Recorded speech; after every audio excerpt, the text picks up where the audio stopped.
Okay, we're flooring it. Does this sometimes happen to you?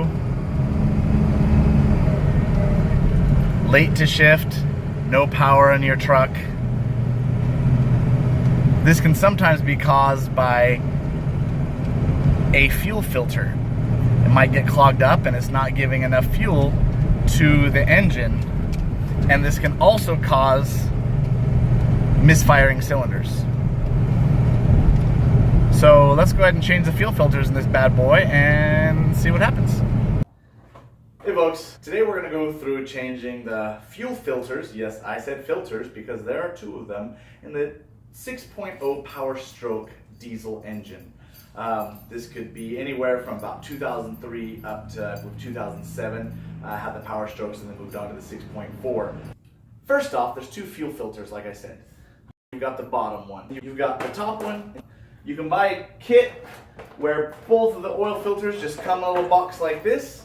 And I think this cost me about $17 on Amazon, but it also came with an oil filter. But I think you can get these for about 40 bucks at AutoZone. You can probably get them cheaper on eBay, or you can go with the OEM part. So basically what you want is, if you look closely, you're going to see these little grooves in here.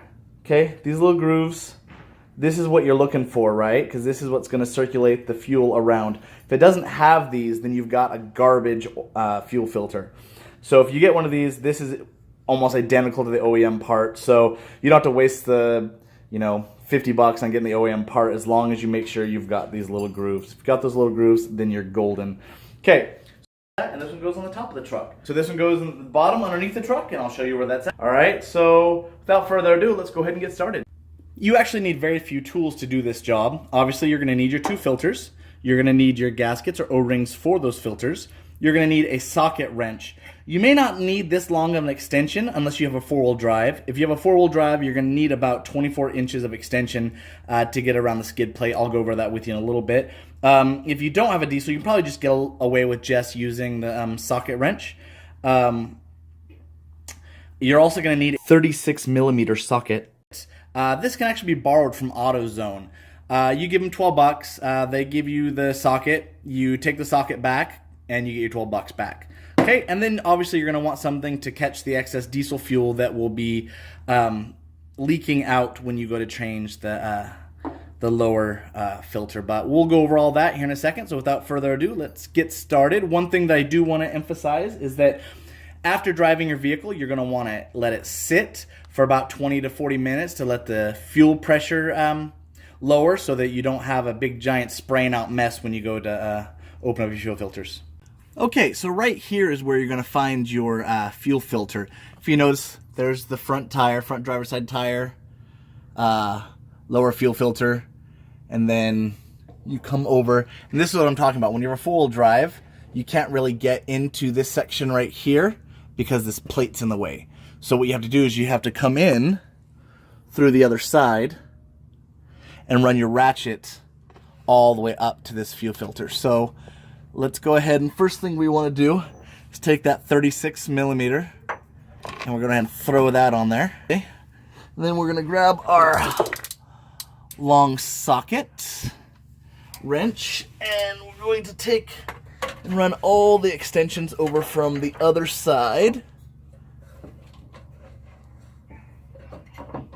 And then we're just going to put them in that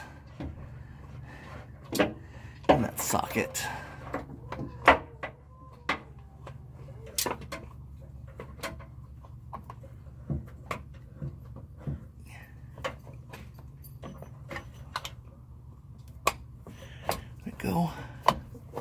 There we go. And then now, gonna make sure that we get our pan in the way to catch any of that fuel that's gonna be dripping off. Okay, and then we're just going to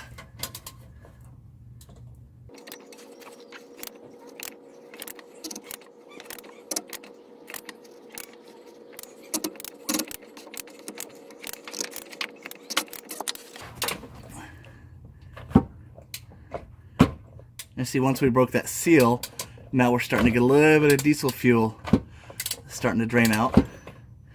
Okay. Now we can go in there, get with our hands.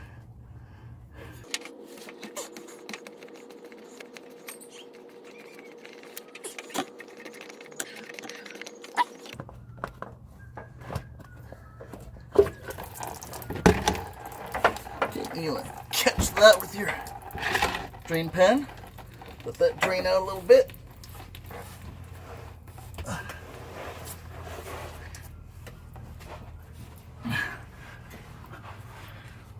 Okay.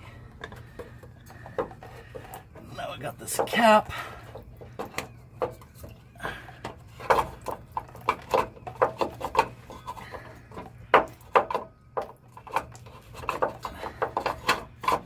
Just push that back out of the way.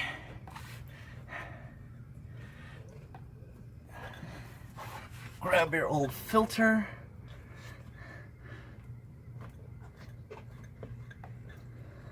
There we go.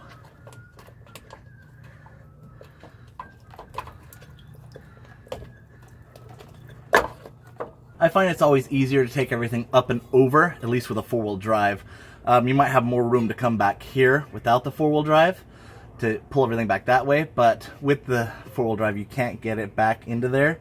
So I recommend that you move these to the side, swing everything up over to the drive line, And then what you want to do is take this gasket off, replace it with this one. So we'll go ahead and do that now.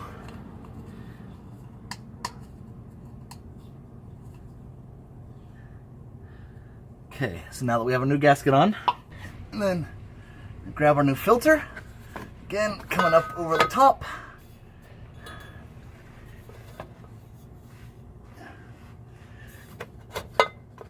And then down.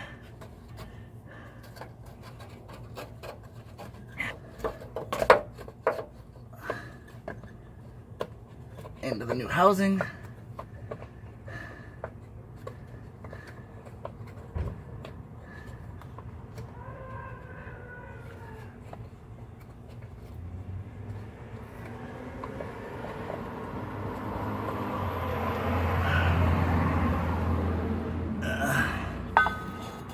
Cap.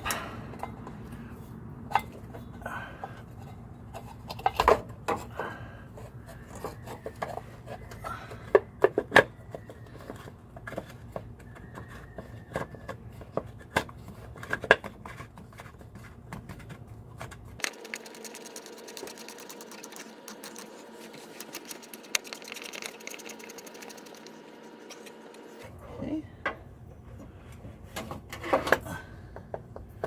Socket back on it.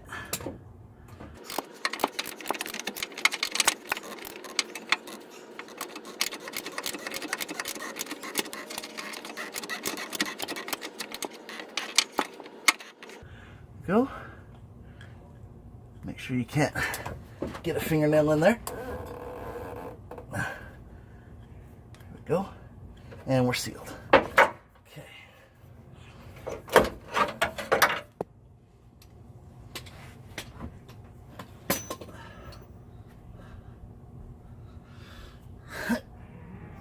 Okay, and I'm done with the bottom one. Okay, that was the hard one. This is actually going to be the easier one. So, right here, oil filter, fuel filter, with just simply your little socket wrench and the extension.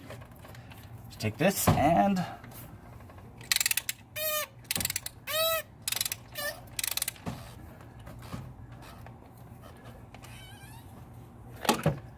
there you go. Here's our upper filter. Oh, look how dirty that is. The diesel's fuel is still a little bit hot. I let it set for about an hour and it's still a little bit hot. So, like I said, you need to let it set for about 20 to 40 minutes so you don't end up burning yourself. Okay. So now, this is pretty much just plug and play. Let's drip that diesel off of there. Okay. Put our new filter inside just like that. Soak up some of that diesel fuel. There we go. Now we're gonna put our cap back on.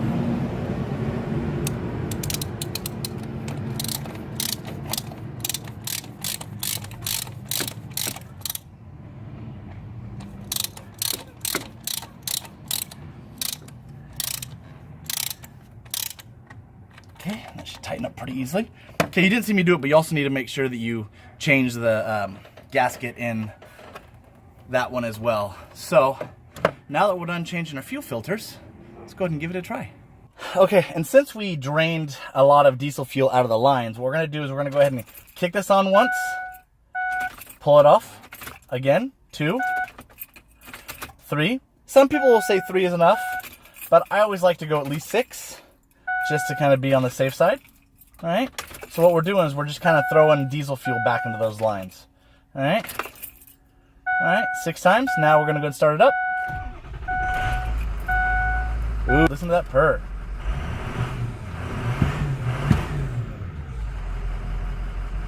All right, now let's go take a look at those fuel filters. Okay, so you see these are super dirty fuel filters, right? So basically it used to be closer to this color than it is to this color, all right? And so it's really discolored and dirty. Now if you look at this one, you're gonna notice there's a little bit of a kind of cleaner area. So that's closer to the color that it should be, a clean filter, right? Now, you might be asking, why does it do that? Well, if you notice, the one that I pulled out of here is not an OEM filter. You notice it doesn't have those vanes, it doesn't have those fins that are gonna kick up the fuel and start making it go around. So basically, for this one, we just had fuel coming in and going out, coming in and going out, coming in and going out. It didn't get kicked up and get sent through the filter. So all of the fuel ran at this level and below, and no fuel actually ran over the top of it. And that's what those fins are for, because they make the fuel go all the way around and get a really good coating of fuel so that it filters it out a lot more. So I think this is going to make our excursion run a little bit better. Let's go ahead and take it for a test drive. Yeah, you can really feel the power difference in this thing. If you're starting to have problems getting up hills, you just lose power, then it might just be your fuel filter. Now you know how